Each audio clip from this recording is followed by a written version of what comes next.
தர்மபுரி உதவி மருந்து கட்டுப்பாடு இயக்குனர் அலுவலகத்தில் தகவல் அறியும் உரிமை சட்டத்தின் கீழ் கிருஷ்ணகிரி மாவட்டத்தில் முதல்வரின் மருத்துவ கடைகள் எந்தெந்த இடங்களில் செயல்படுகிறது என்பது குறித்து சமூக நுகர்வோர் பாதுகாப்பு நலசங்கத்தின் மாநில பொதுச் செயலாளர் சந்திரமோகன் பார்வையிட்டார். கிருஷ்ணகிரி மாவட்டம் தமிழக அரசின் மருத்துவ கடைகள் எந்தெந்த இடங்களில் செயல்படுகிறது என்பது குறித்து தருமபுரி உதவி மருந்து கட்டுப்பாட்டு இயக்குனர் அலுவலகத்தில் சமூக நுகர்வோர் பாதுகாப்பு நலசங்கத்தின் மாநில பொதுச் செயலாளர் டாக்டர் கே எம் சந்திரமோகன் தகவல் அறியும் உரிமை சட்டத்தின் மூலமாக மனு அளித்தனர். இதனையடுத்து தருமபுரி மண்டல உதவி மருத்துவ கட்டுப்பாடு இயக்குனர் அலுவலகத்தில் நேரில் சென்று அதற்கான கோப்பைகளை பார்வையிட அதற்கான அடையாள அட்டையுடன் சென்று பார்வையிடலாம் என்றும் தெரிவிக்கப்பட்டிருந்தது. இதனையடுத்து சமூக நுகர்வோர் பாதுகாப்பு நலசங்கத்தின் பொதுச் செயலாளர் டாக்டர் சந்திரமோகன் தருமபுரியில் உள்ள உதவி மருந்து கட்டுப்பாடு இயக்குனர் அலுவலகத்தில் கிருஷ்ணகிரி மாவட்டத்தில் தமிழக அரசின் முதல்வரின் மருந்து கடைகள் எந்தெந்த பகுதியில் உள்ளது எந்த இடங்களில் உள்ளது என்பதும் கடைகள் செயல்படுகிறது, முதல்வரின் மருத்துவ கடைகள் என்ற பெயரில் வேறு யாராவது கடைகள் நடத்தி வருகிறார்களா என்று மாவட்டத்தில் இயங்கி வரும் மருந்து கடைகள் மூலம் எவ்வளவு மருந்து மாத்திரைகள் விற்பனை செய்யப்பட்டுள்ளது என்பது தொடர்பான கோப்பைகளை பார்வையிட்டார். இதனைத் தொடர்ந்து பேசிய சந்திரமோகன் தருமபுரி உதவி மருத்துவ கட்டுப்பாடு இயக்குனர் அலுவலகத்தில் தகவல் அறியும் உரிமை சட்டத்தின் கீழ் கிருஷ்ணகிரி மாவட்டத்தில் முதல்வரின் மருத்துவ கடைகள் எந்தெந்த இடங்களில் செயல்படுகிறது என்பது குறித்து கோப்பைகளை பார்வையிட்ட போது தகவல் உரிமை சட்டத்தின் கீழ் கேட்கப்பட்ட தகவல் குறித்து கோப்புகளை பார்வையிட்டதில் இதில் ஒரு சில குறைபாடுகள் இருந்தாலும் முறையாக அனைத்து கோப்புகளும் முறையாக செயல்படுத்தப்பட்டு வருகிறது என்று தெரிவித்தார்.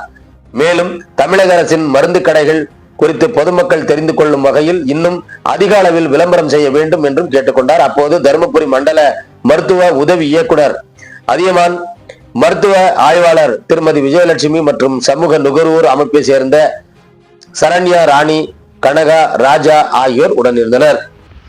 கிருஷ்ணகிரி மாவட்டத்தில் மாண்புமிகு தமிழக முதலமைச்சர் அவருடைய மருந்து கடைகள், முதல்வரின் மருந்து கடைகள் செயல்பாடுகள் குறித்தும் எந்தெந்த இடத்தில் எத்தனை கடைகள் கிருஷ்ணகிரி மாவட்டத்தில் இயங்கப்படுகிறது என்பது குறித்தும் இது தனி நபருக்கு தனியாருக்கு வழங்கப்பட்டுள்ளதா இல்லை கூட்டுறவுத்துறைக்கு வழங்கப்பட்டுள்ளதா என்பதை உள்பட தகவல் அறிவு உரிமை சட்டத்தில் நான் மரியாதைக்குரிய உதவி மருத்துவ கட்டுப்பாடு துறை இயக்குனர் அவர்களுக்கு கடிதம் அனுப்பினேன். அவர்கள் நீங்கள் கோப்புகளை நேரடியாக பார்வையிடலாம் என்று மரியாதைக்குரிய இணை இயக்குனர் அதியமான் அவர்கள், மரியாதைக்குரிய மருந்துகள் ஆய்வாளர் மரியாதைக்குரிய விஜயலட்சுமி, அப்புறம் எங்களுடைய நுகர்வோர் சங்க தருமபுரி மாவட்ட தலைவர் சரண்யா ராணி, பொருளாளர் கனகா, செயலாளர் ராஜா ஆகியோர் உள்ளிட்ட குழுவினர் நாங்கள் தருமபுரி உதவி மருத்துவ கட்டுப்பாட்டு இயக்குனர் அலுவலகத்தில் இன்று தினம் நேரடியாக நாங்கள் கோப்புகளை எல்லாம் பார்வையிட்டோம். அந்த கோப்புகள் சில குறைபாடுகள் இருந்தாலும் அந்த கோப்புகள் எனக்கு அனைத்து காட்டினாங்க. அதே போல் தனிநபர்கள் இந்த கடைகளை நடத்துகிறாரா என்ற தகவலுக்கு கூட்டுறவுத்துறை தான் நடத்துகிறது என்று ஒரு தகவலை கொடுத்தாங்க. அனைத்து கோப்புகளும் திருப்திகரமாக சிறப்பாக அமைஞ்சிருக்குது. இதற்காக கிருஷ்ணகிரி மாவட்ட ஆட்சியர் அவர்களுக்கும் தருமபுரி மாவட்ட ஆட்சியர் அவர்களுக்கும் சமூக நுகர்வோர் நல பாதுகாப்பு சங்கத்தின் சார்பில் நான் மனமார்ந்த நன்றியை தெரிவிச்சுக்கிறேன். அதே போல் இந்த உதவி இயக்குனர் மரியாதைக்குரிய அதியமான் அவர்களுக்கும் சமூக நுகர்வோர் நல பாதுகாப்பு சங்கம் சார்பில் நான் மனமார்ந்த நன்றியை தெரிவிச்சுக்கிறேன். முதலமைச்சருடைய இந்த மருந்து கடைகள் மூலமாக எத்தனையோ ஏழைகள் பயன் பெற்றிருக்காங்க. அது தொய்வாக இருக்குது. கிருஷ்ணகிரி மாவட்டத்தில், தருமபுரி மாவட்டத்தில் தொய்வு விளம்பரம் இல்லாமல் அந்த கடைகள் இயங்கப்படுகிறது. ஒரு சில கடைகளை பார்த்தீங்கன்னா மருந்தே இல்லைன்றாங்க, மருந்தே இல்லை அப்படின்னு சொல்கிறாங்க.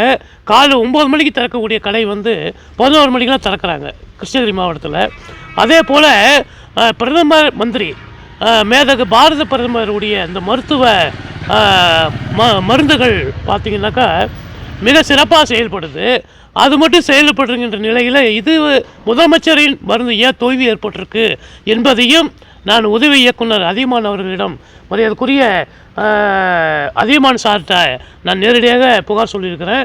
அதன் மீது உரிய நடவடிக்கை எடுப்பதாகவும் பிரச்சாரங்கள் மூலமாக பொதுமக்களுக்கு இதனுடைய முதலமைச்சரின் மருந்தகம் செயல்பாடு குறித்து பொதுமக்களுக்கு பிரச்சாரம் செய்யப்படும் என்பதையும் அவர் சொல்லியிருக்காரு. அதற்காகவும் நன்றி சொல்லுங்கள்.